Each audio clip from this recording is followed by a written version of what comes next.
What's up, Magic fam? It's Blue here at Blue Bears Games, and for this week's videos, I will be unboxing and then upgrading the Lost Caverns of Ixalan Veloci-Ramptor Commander precon. Before I get to today's video, I want to first take a moment to let you know that if you'd like to help support my channel, you can do so in the following ways.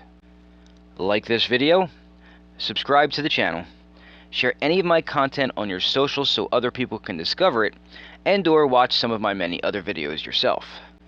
In addition to that, if you're interested in ways that you can help support my channel monetarily, please read the description of this video, and there you will find a myriad of options for what you can do to help me keep this channel going. Anything that you can do to help is greatly appreciated, and I thank you for it. Now with that out of the way, let's begin. Today's video will be the unboxing of the precon, where I'll show you everything that comes in the box, including the deck card by card, and then tomorrow I will release the upgrade guide, where I'll go over some options that I believe you should take out and then add back in to help make this deck play a little better. So, Veloci-Ramptor, huh? This was the chase precon of the 4 Lost Caverns of Ixalan precons, and I know it's a dinosaur tribal / kinship deck, but once again, I can't read what the damn commander does on the box.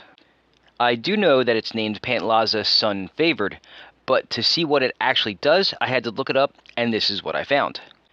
Pantlaza is 1 white, 1 green, 1 red, and 2 generic mana to cast for a 4/4 legendary dinosaur with an ability that says whenever it or another dinosaur you control enters, you may discover X, where X is that creature's toughness, but do this only once each turn.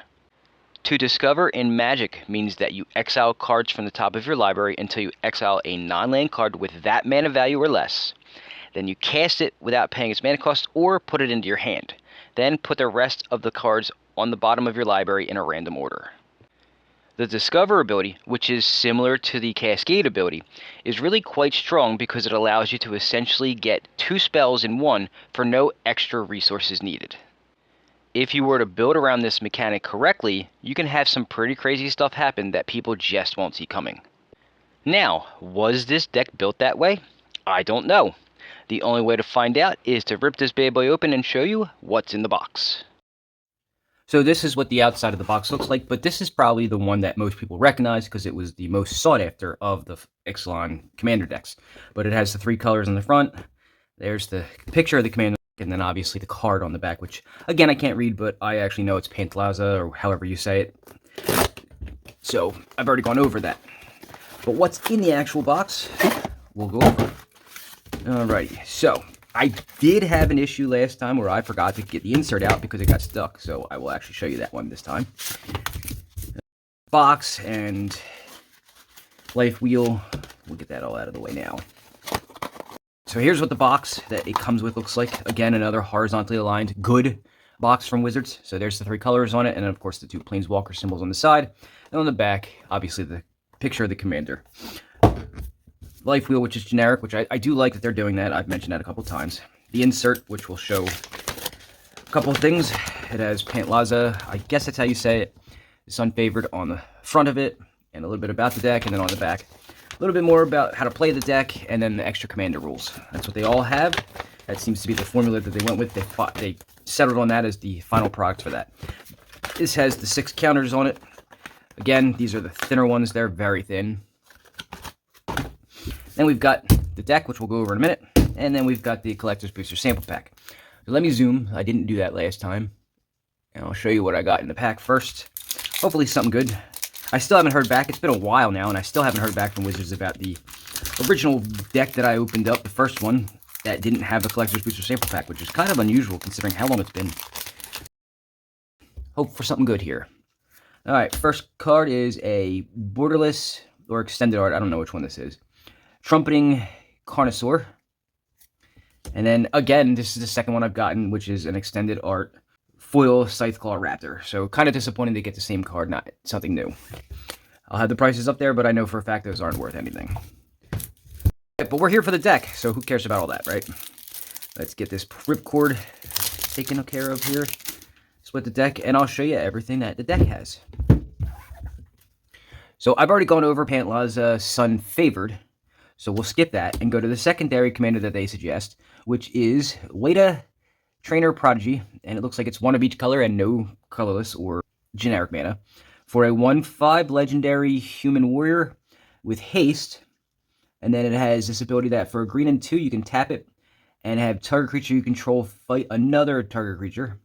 And this ability costs 2 less to activate if it targets 2 creatures that you control, because dinosaurs seem to like to fight, or at least get damaged.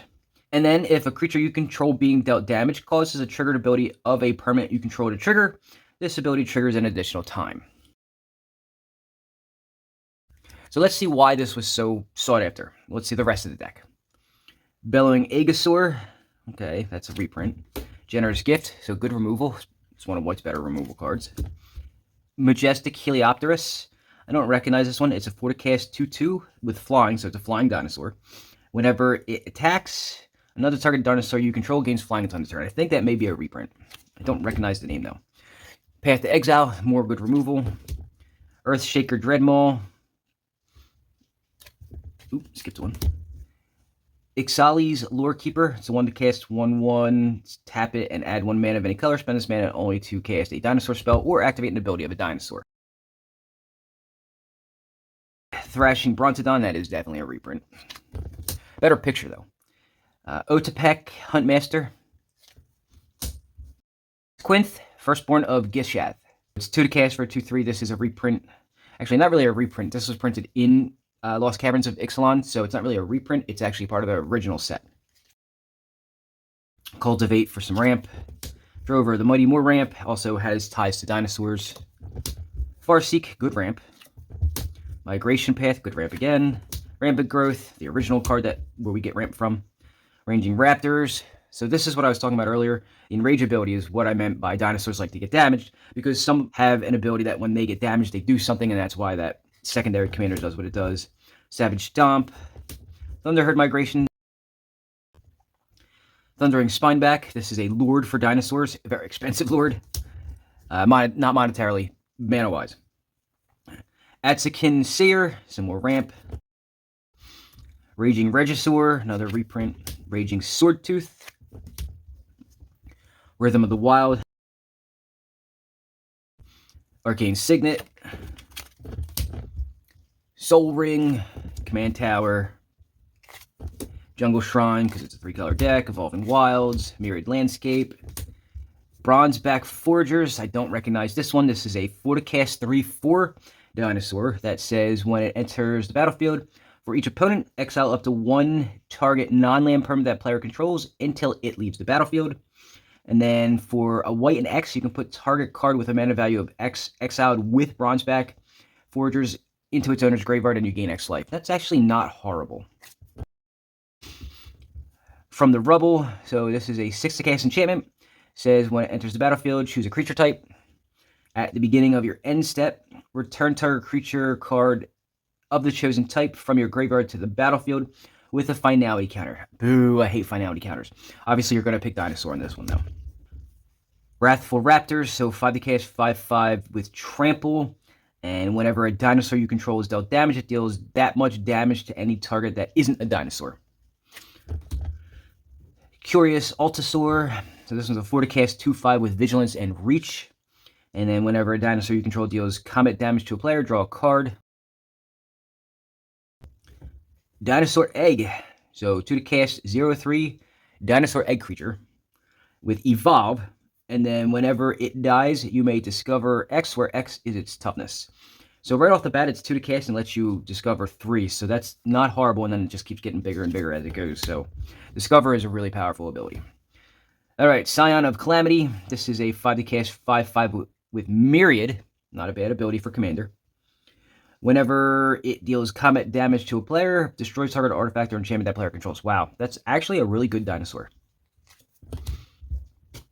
Sunfrill Imitator is a 3-cast 3/3. It says whenever Sunfrill Imitator attacks, you may have it become a copy of any other target dinosaur you control, except its name is still Sunfrill Imitator and has this ability. Okay, it's not horrible, actually. Progenitor's Icon. 3-cast artifact that says as it enters the battlefield, choose a creature type. It's a mana rock because it taps to add 1 mana of any color. It also taps to say the next spell of the chosen type that you cast this turn can be cast as though it had flash. That's really actually good. Chroma's Will, this is a reprint. Kinjali's Sunwing, this is a reprint as well. Temple Altasaur, reprint.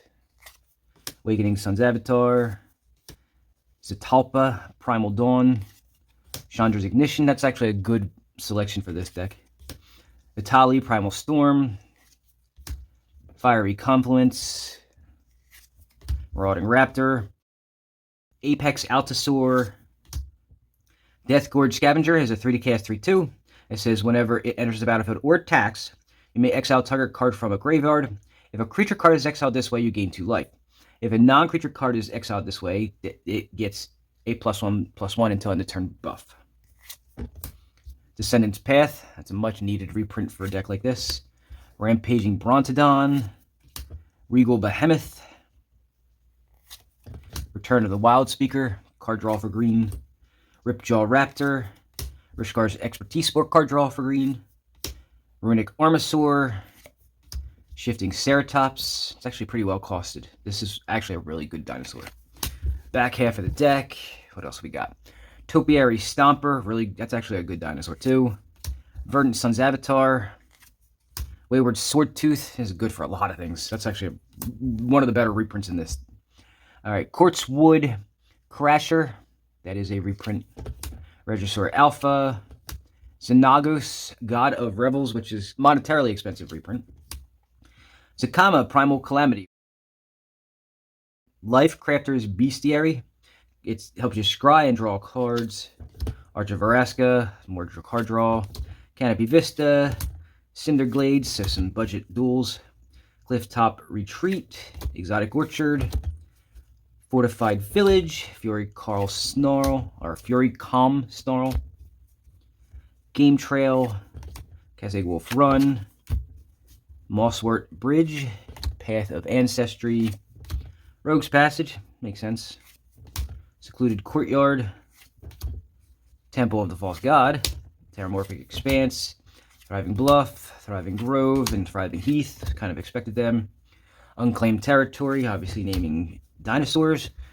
Basics, so we got a bunch of forests, some plains, some mountains, not a lot of both of those too. The thick version of Pantlaza.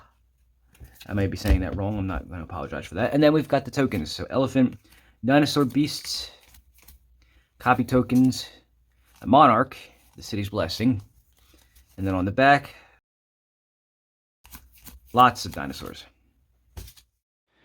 And that, my fellow Spellslingers, is what is in the Lost Caverns of Ixalan Veloci-Ramptor Commander precon. While I think that this is a good precon, I kind of like the other 3 more. The commander for this deck has one of the more powerful abilities out of the 4 for sure, but when it comes to tribal/kinship style builds, I prefer pirates, vampires, and merfolk more. If you were to break down the statistics of this deck, it's about 60% green spells and about 20% of each of the red and white spells, which makes sense because of how green ramps you to be able to cast some of the higher costed spells.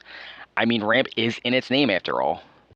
Looking further at the statistics, of the non-land cards, most of them were creatures, which also makes sense since this is a dinosaur creature themed deck.